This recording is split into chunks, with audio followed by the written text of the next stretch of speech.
Core action value number 10 is enthusiasm. And I am increasingly convinced the older I get, the longer I live, this is the master value. It is easier to live all the other values when you're enthusiastic. That great American essayist, Ralph Waldo Emerson, said, "Nothing great was ever achieved without enthusiasm." And he's right. Contrary, if you don't have enthusiasm, it's hard to achieve much of anything. It really is the master value.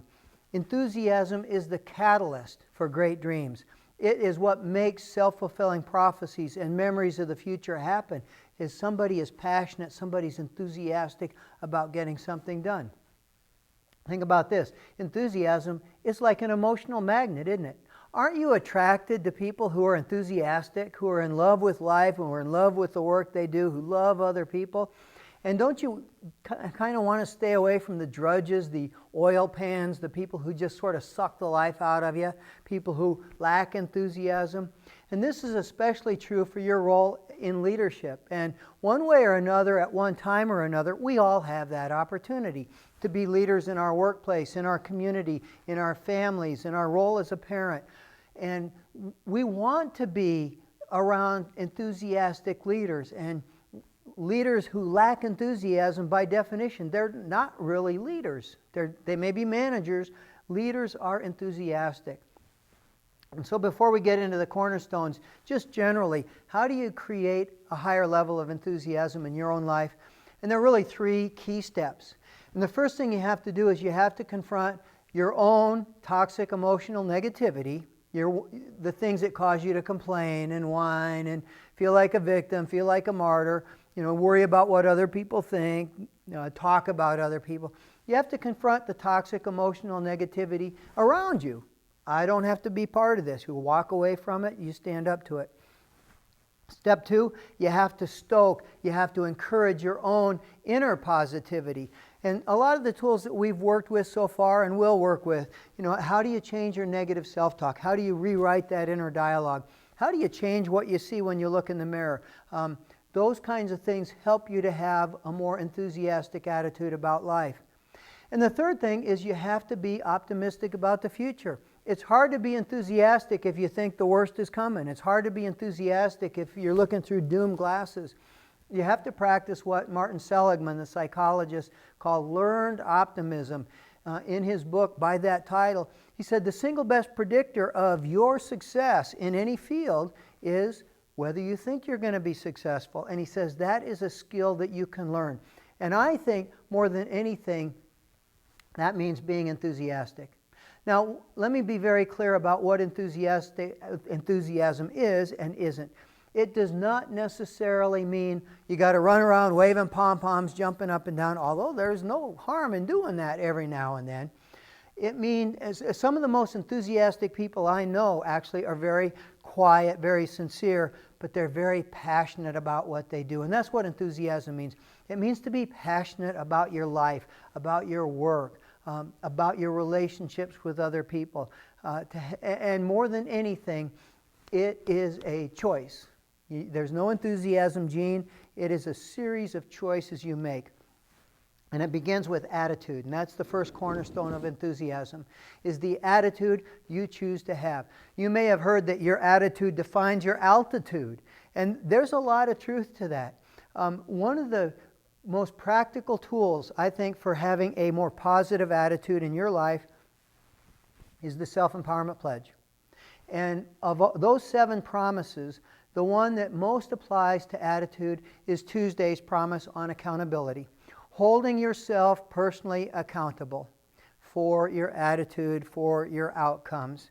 And Tuesday's promise says, I will not allow low self-esteem, self-limiting beliefs, or the negativity of other people to prevent me from achieving my authentic goals and becoming the person I'm meant to be. If you have that attitude, that sort of toughness, that sort of holding yourself accountable for your dreams, for your authenticity, you're going to be much more successful. Now there's another saying I'm sure you've heard, attitude is everything.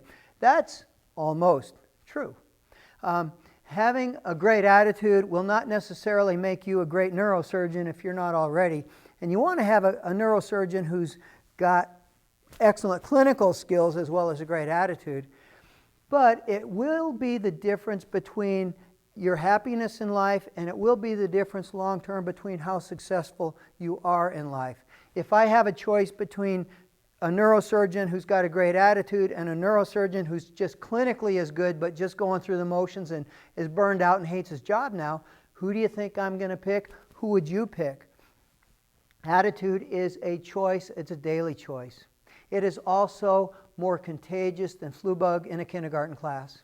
We've all had the experience of having somebody walk into a room and just suck the life out of it with their toxic negative attitude. They start complaining. They start saying, why am I have to be here? This is never going to work. What a waste of time. And it's like a black cloud moving into a room.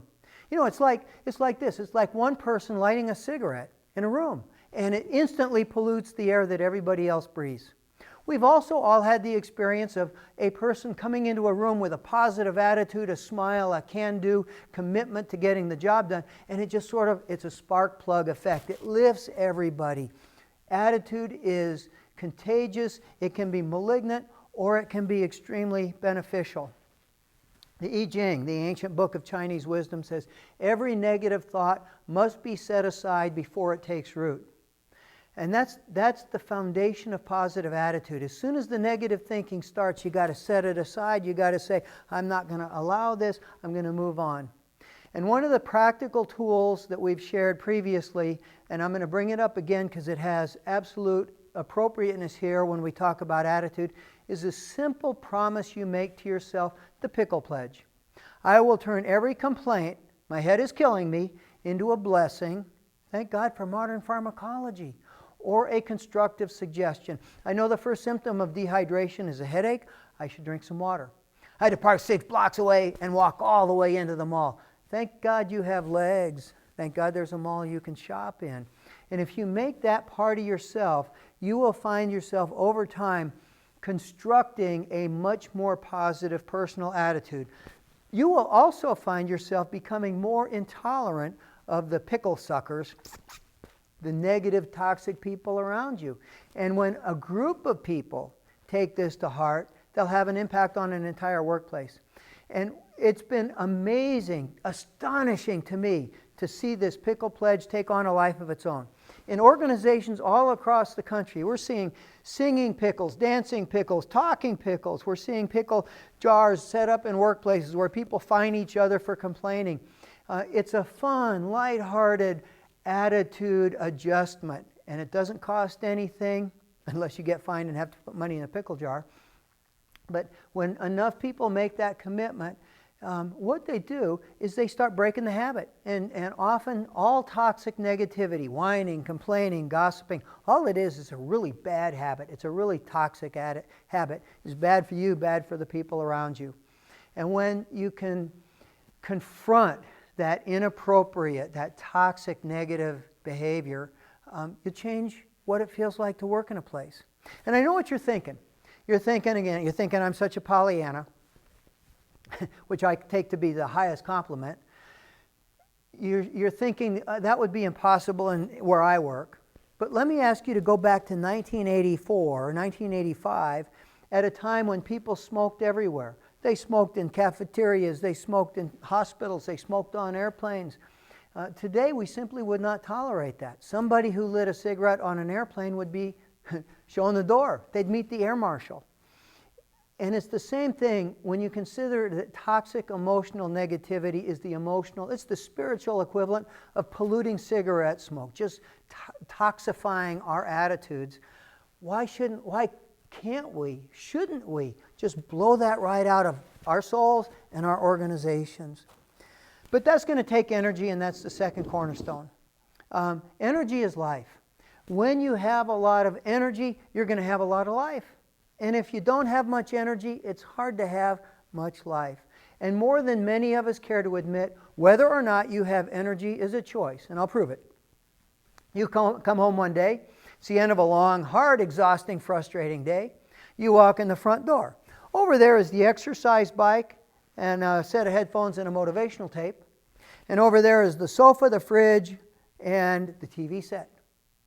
And you say to yourself, I know I should go work out. listen to that tape, but I'm too tired. So you go to the fridge and get something to eat and something to drink, and you plop down on the sofa, watch TV. And there's a knock on the door, and you go to the front door, yeah. And there's a guy there holding a great big envelope with your name, and it says sweepstakes, and there's a camera crew behind him, and he says, hey, congratulations, you have just won $3 million.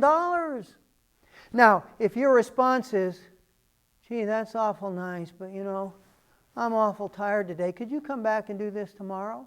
Well, by all means, go veg out on the couch because you are exhausted. But if you're ready to have a party, call the neighbors, and go shopping, where did that energy come from?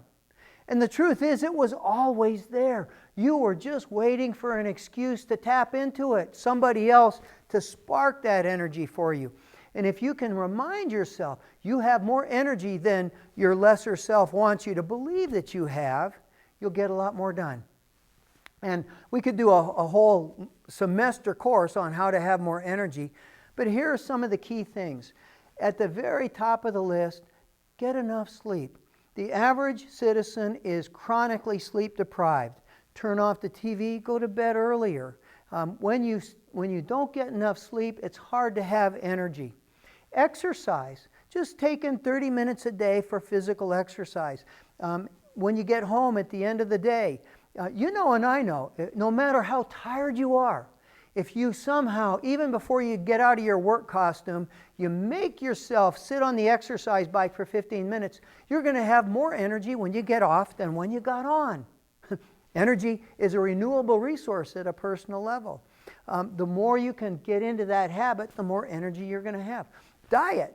Pay attention to the foods that give you energy, to the foods that sort of drag you down. This is, by the way, do what I say, not what I do. Hydration. When you're dehydrated, and by the way, drinking a lot of coffee and pop dehydrates you. Drinking water and good stuff hydrates you. When you're dehydrated, it's harder to have energy. And practice what I call neuroattitudinal positivity. NAP, take a nap.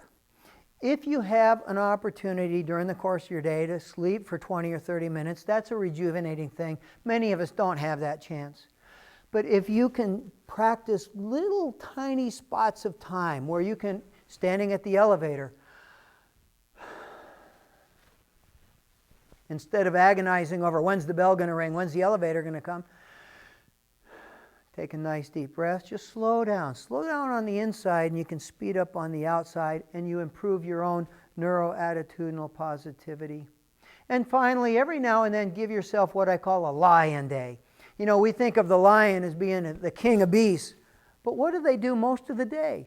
They kind of lie around, and every now and then you need a rest day, a Sabbath day, a day to kind of withdraw from everything and read and think.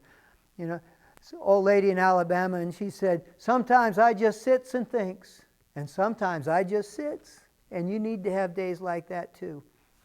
One more practical energizer for yourself, and that is placebo yourself. The placebo effect is where a doctor gives you a sugar pill, says, this is going to make you feel a lot better, and you do. I do that to myself. I have one in particular. I love having a banana with honey and milk. And when I eat that banana, I remind myself it has potassium in it, and potassium creates energy. And milk and honey, we live in the land of milk and honey and opportunity. And if I just go out and do stuff, I can make great things happen. And that little game I play with myself always energizes me a whole lot more than eating a candy bar at that time would energize me. The third cornerstone is curiosity. Who is the most enthusiastic person in the whole world? And I submit to you, it's any 2-year-old child. And what's a 2-year-old always asking? Why? And they really want to know, why does the world work like this? Why is the sky blue? Why is grass green? If you can get into the habit of asking better questions. Tony Robbins says questions are more important than answers. The questions define the answers you get. Instead of why me, why not? If you want to change your life, change the quality of the questions that you're asking. And what prevents us from asking good questions? Quite often it's just garden variety fear. That's what Edward Hallowell said in his book, Worry, one of the best books I've read on how to confront toxic worry and learn how to worry effectively. And he says the greatest learning disability of all is not some fancy medical condition. It's simple garden variety fear. Fear of looking stupid, fear of asking dumb questions. And the greatest fear of all, I think, is simply fear of humiliation. And so stop worrying about what other people think of you. Just start asking better questions, more dumb questions. Dumb questions are often the very smartest questions. And I'll give you a couple practical, simple, but not necessarily easy things to do. One is destroy judgment. I learned that in a class on creativity and business I took at the Stanford Business School. Michael Ray taught the class. He's the author of the book, Creativity and Business. And he said, you've got to stop listening to the voice of judgment. That little voice in the back of your head that you sit down to start writing, you pick up the phone to make a call, and it stops you by assuming a certain kind of judgment that you're going to be humiliated if you proceed. You've got to destroy that voice of judgment, and you've got to train your doubt. That was the advice that the German poet Rilke gave in Letters to a Young Poet. He said, train your doubt. When you start thinking, oh, is this poem any good? Instead of worrying about that, ask yourself, how can I make it better? Or is it authentic? Train your doubt to ask good questions. And finally, the fourth cornerstone is humor. There is actually a growing body of research that suggests that your HQ, humor quotient, is more important than your IQ in determining how successful you're going to be in your career and how happy you're going to be in your life. Just learning how to, and you've heard the term funny bone. It's really more like a muscle. You have a funny muscle. And like any other muscle, if you don't laugh, if you never do anything that's funny or fun, it'll atrophy. If you teach yourself, start reading Calvin and Hobbes instead of the headlines on the newspaper. Teach yourself to laugh. Teach yourself how to have fun, how to be humorous. One of the saddest, happiest stories in America, in our past, great American hero Christopher Reeve. Here's a guy, he's living the American dream. He's rich, he's famous, he's a celebrity, he's an actor, he's been in these wonderful movies. He's got a lovely family, he's got great hobbies, he loves his life, he flies his own airplane, he rides horses in these cross-country events.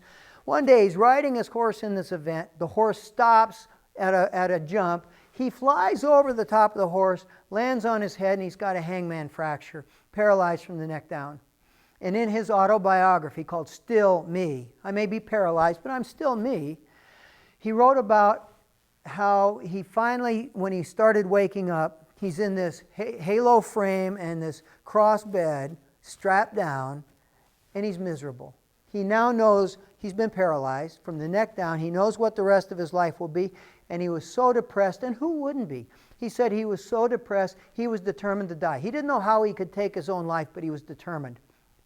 And in that horrible, awful state of mind one day, he hears this screaming, yelling out in the hallway, and this man comes running into his room with frizzy hair sticking out everywhere, red rubber nose, pulling on latex gloves, and he's screaming at the nurse, "Nurse!" Ha ha ha! Wild eyes! He says, "Turn the patient upside down.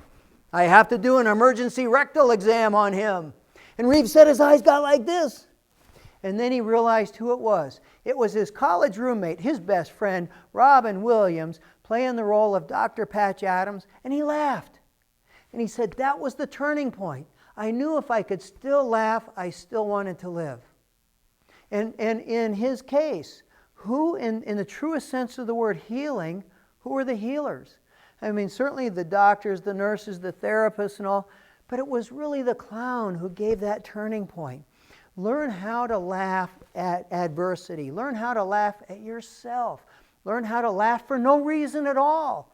One of the coolest movements in the world right now today, some doctor from India started it, and it's spread all over the world. It's called laugh clubs. And people get together, and someone starts laughing. No joke, no funny punchline, no story. Someone starts laughing, someone else starts laughing. You can find it on YouTube. And within minutes, people are rolling on the floor, laughing, tears rolling down their face. They get up, they feel a whole lot better. Their perspective on life is a whole lot different. And you know they're going to be happier and probably a lot more successful. Last thing I want to say about humor is this, though. Humor is not really humor if it's putting somebody else down. A lot of what you'll see on television. Anytime there's a laugh track sound, if you back it up 30 seconds or so, somebody has just offended, insulted, or put somebody else down. That's almost all what comedy, so-called, on TV or comedians in nightclubs, and that's not really humor. Real humor builds us up. It doesn't put us down. Let me wrap up with this thought. If something in your life isn't working, if you're not happy with your career, if you're not happy with your relationships, if you're not getting where you think you want to go, chances are all that's missing is a great big dollop of enthusiasm. That if you can pump some enthusiasm into your life, into your attitude, into your relationships, into the work you do, you're going to be much more successful. If something's not working in your life right now, chances are all that's missing is enthusiasm. One of the ways that you can gain enthusiasm, and this is a real paradox, in the Bible it says to save your life you must lose it. One of the ways that you can gain a higher level of enthusiasm is to stop thinking about yourself, being focused inward, and start focusing more outward, being focused on the outside world. That will help you be more enthusiastic. And that's core action value number 11, service. We'll cover that next time. I'll see you then.